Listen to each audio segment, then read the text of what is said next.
Hello, everyone. Welcome back to the course. Hi, Swati. How are you today? Hi, Rishabh. I'm doing good.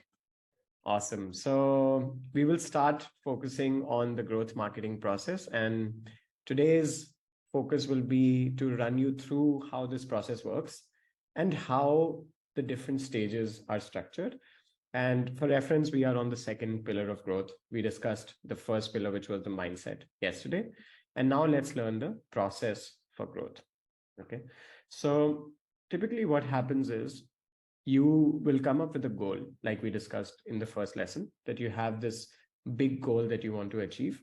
And then you'll break it down into a specific growth goal, which we did for different business examples. Now that you want to achieve this goal, you'll have to come up with different ideas of campaigns that you can run to achieve that goal. But before you even come up with ideas, you'll have to do a lot of research, right? So the first step is actually doing the research, in which you will try to understand about the target audience that you are targeting, the competitors in the same space as you, how they have achieved results, and also research on the data that you already have. And I'll share some specific tools that you can use to do research. But once you've done the research, you'll have data to actually make ideas, to generate ideas. Not only will you have data, but you'll also have like references to generate your own ideas, right? And based on those ideas, we run experiments, and experiments are typically done on a weekly basis. So every week we run an experiment. We measure the results at the end of the week, and then we see if the results are good enough for us to continue that experiment, right?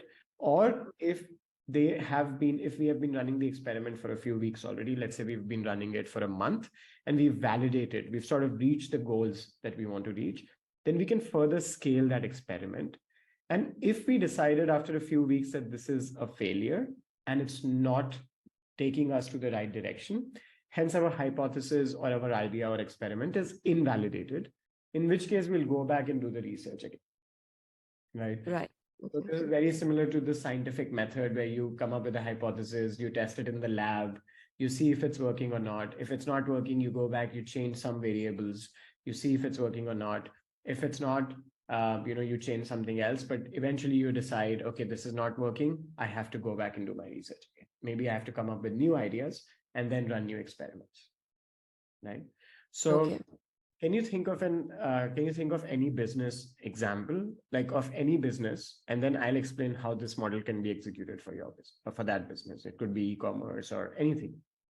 Sure, we can take up the e-commerce brand that we were talking about yesterday. Sure. So let's take the e-commerce fashion brand, and let's say that they are trying to increase the number of people who sign up on their email list Mm-hmm. after they come to their e-commerce website. So as typically e-commerce websites will give you like a 10% off if you sign up to their email list once you visit. So we do some research and we find other fashion e-commerce brands, and we see that when we go on their homepage, then we get a pop-up for signing up to their email list with a 15% off, right? And if they are doing that, means that there could be data to show that if we give a 15% off using a pop-up, then it might improve the conversion rates of people who sign up for email, right? Mm-hmm. Since that's the data point that we collected based on our research, we can then have this idea to give a 15% off, have a pop-up, run an experiment to see how it works. And then what we can do is, let's say we run the pop-up for 2 weeks.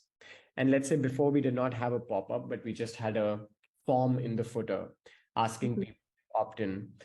And now we can test these 2 weeks of data versus the 2 weeks before we added the pop-up, right? And that way in the measure phase, you can see if there was a 2% conversion rate before we added the pop-up and now it's 4%, means that your hypothesis is validated. And you were able to improve the conversion rate, right? So you knowingly or unknowingly are actually already running through this process when you're doing marketing. Oh, okay. Yeah, because I had a question there when we started, like when you explained the experimentation. I know we're following a lean approach, but then I thought, like you said, we'll be experimenting ideally every week. So I just thought if it's safe to experiment that much, but now that you gave an example, it's like much clearer, and I know like it sounds like it's important. Exactly. And I also, tells to other students as well that you always experiment in layers. So you don't change the experiment suddenly after 1 week, but basically you just learn from that week and then add on top of that learning, then learn from that week and then add on top. So for example, let's take another variable within this experiment. We are doing this pop-up for people to opt in, and then we can experiment with the timing after which the pop-up shows up. So once you enter the website, maybe the pop-up shows up after 3 seconds versus you show the pop-up after 5 seconds. Okay. That have an impact on the conversion rate of the pop-up. So week 1 could be just showing the pop-up. Let's say you validated that the pop-up improves conversion rate, right? Then in week 2, you can check a 3-second versus 5 seconds and do a split test between that. So if 100 people are coming to your website, show 50 people the version that the pop-up comes after 3 seconds and the rest 50 that the pop-up comes after 5 seconds. And then see which set of people converted better. This is called A/B testing, and we'll discuss it in a separate lesson. That's how you can run experiments on a week-on-week basis without fundamentally changing the entire experiment. Yeah. Right? So your idea remains the same. The root of the idea remains the same, but the experiment keeps building up every week. Got it. Yeah. Right. Cool. So let's now see the step-by-step process. So we'll break it down into the individual steps. So the first thing that we saw was the goal setting, which we've seen in the first lesson. Then we were able to map the goals to metrics. In case of this e-commerce brand, we mapped the goal of improving the return on investment to improving the conversion rate in that case. And there were different examples that we saw. Now within metrics, we have the North Star metric, which is the one metric that the entire business is focusing on. And then we have OMTMs, which are the only metric that matters for different teams or for different channels. And typically OMTMs will lead into the North Star metric. So let me give an example, right? So if we have to improve the conversion rate of a website, it's not just about changing something on the page, which yes, it is a part of it, but it could also be improving the kind of traffic that is coming to your website, right? It could also be a top of the funnel effort that could improve the conversion rate. So if let's say you have a physical shop, right, and you sell female fashion, for example, and if 100 people walk into your shop and they're all male, then you are likely to have a low conversion rate. Yeah. Unless, of course, it's Valentine's Day and they're shopping for or whatever. Of course. But what I'm trying to say is if you get the right kind of traffic, the right kind of people in your store, that also improves the conversion rate. So while CRO or conversion rate optimization, people always think about what can I do on my page, right? So can I clean the windows of my store? Can I make it look more beautiful? But what if the wrong people are walking in your store? Right? So for conversion rate, one OMTM could be having a beautiful store that converts, but then one could be getting the right people into the store in the first place. So there are different OMTMs that can lead to that North Star metric. Right? Okay. So these metrics or these numbers come from either the business requirements, so they're typically assigned by the entrepreneur/CEO, or the OMTMs usually come by the team structure. So let's say, for example, if I want to, let's continue with the e-commerce example, but we'll discuss about retention. Let's say I want to get customers back and place new orders from my store. What do you think we should do? What are the popular channels that you can think of? Not to acquire new users, but to have existing customers come back and place orders. I think email marketing is one a good channel to get them back. Right. So email is like the best one, right? But then there are others. There's also SMS. There's also push notifications, right? Facebook Messenger automation. So there are all of these channels that we can use. And then we can have OMTMs. So let's say our North Star metric is to improve the returning customer rate, right? So let's say returning customer rate is 10%, which means 10 out of 100 people who place the first order will also place the second order, right? And let's say push it to 20%. So while you're right, email is going to be like the biggest channel that contributes to that goal. But you can have an OMTM for email. You can have one OMTM for SMS team. You can have one OMTM for your push notifications team. You can have one OMTM for your Facebook Messenger team. And then all of those teams working together will eventually improve the returning customer rate. Assuming that your startup is structured in a way that you have 4 different teams for these channels. So it also depends on the team structure, right? If it's email and SMS, the same team, then you just need to have one OMTM for them. So there's no one size fits all when it comes to OMTMs. Right. Okay. Right.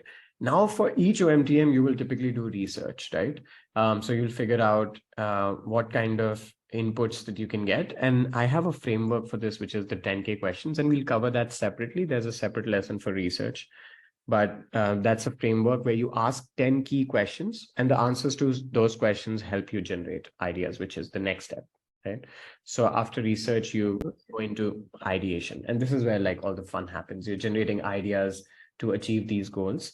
And there are many frameworks for this as well. So 3Cs and 3Ps frameworks we'll discuss subsequently.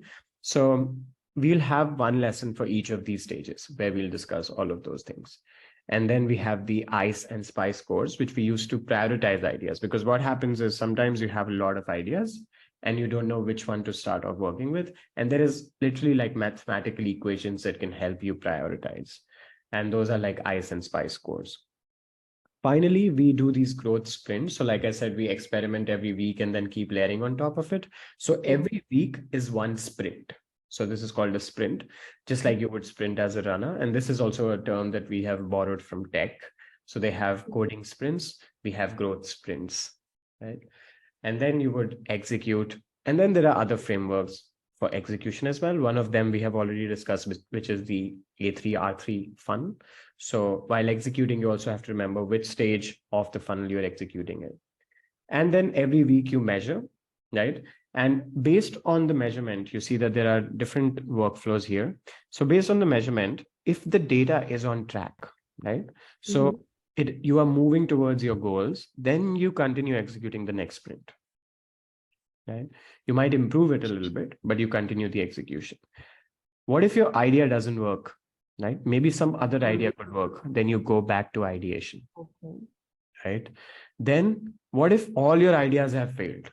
You've tried all your ideas, they've all failed. Then you go back to your research phase, right? What if everything has been achieved and you validated it? Maybe then you want to scale it. Maybe you want to continue doing that for the future of the business. So there's like a beautiful workflow, but this is like the entire process that we follow, and it's applicable for any business, for any stage that they are in.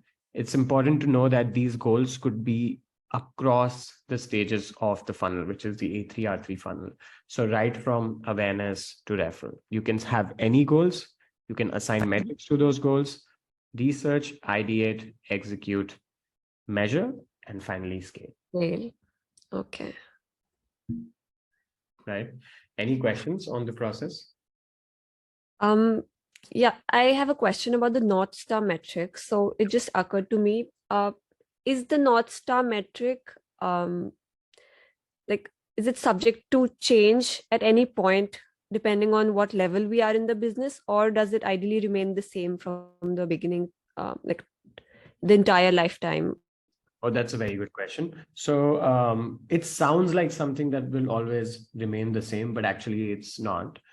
So the North Star metric would typically change based on, in my experience, I've seen that it changes every 6 months or so with startups. And with bigger businesses, it typically stays the same every year. You know, it changes once a year, so forth. So let's say, for example, if you're a startup that is initially just focusing on validation, you know, you just want to know if there is a product market fit and if customers really want what you're building, you could typically do that in 4 to 5 months. And in that case, your North Star would stay the same for 4 to 5 months. But let's say then you're able to get this, and then you're focusing on acquisition, and your goal is to get 10,000 customers, for example. Then, you know, getting 10,000 customers could take 6 months or 1 year, but that stays the same for that period of time.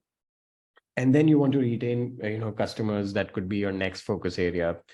Could be something that you work on for 6 months. But yeah, that's Usually I've seen that, startups or businesses would have the same North Star metric for 6 months to 1 year. And that's sort of a decent time range because you're able to get that kind of results in that period. Of course, if you can do it faster, it's great. But OMTMs typically I see can change 2 to 3 months, every 2 to 3 months, you'll see like different OMTMs. Okay. Right. And that shows that, team structures keep changing. So OMTMs keep changing. But eventually they all lead to the same North Star metric. Right. Yeah, great question there. I think other things, as we deep dive into those stages, you might have more questions, and I'll be happy to answer those lessons. But yeah, this was just to give you an overview of the process. And in the next lesson, we'll review the skill set that you need to build to become a growth marketeer. Any other questions? Sure. No, I think it was pretty clear. Yeah. Awesome. So thank you everyone for watching, and we'll see you in day 5. Bye.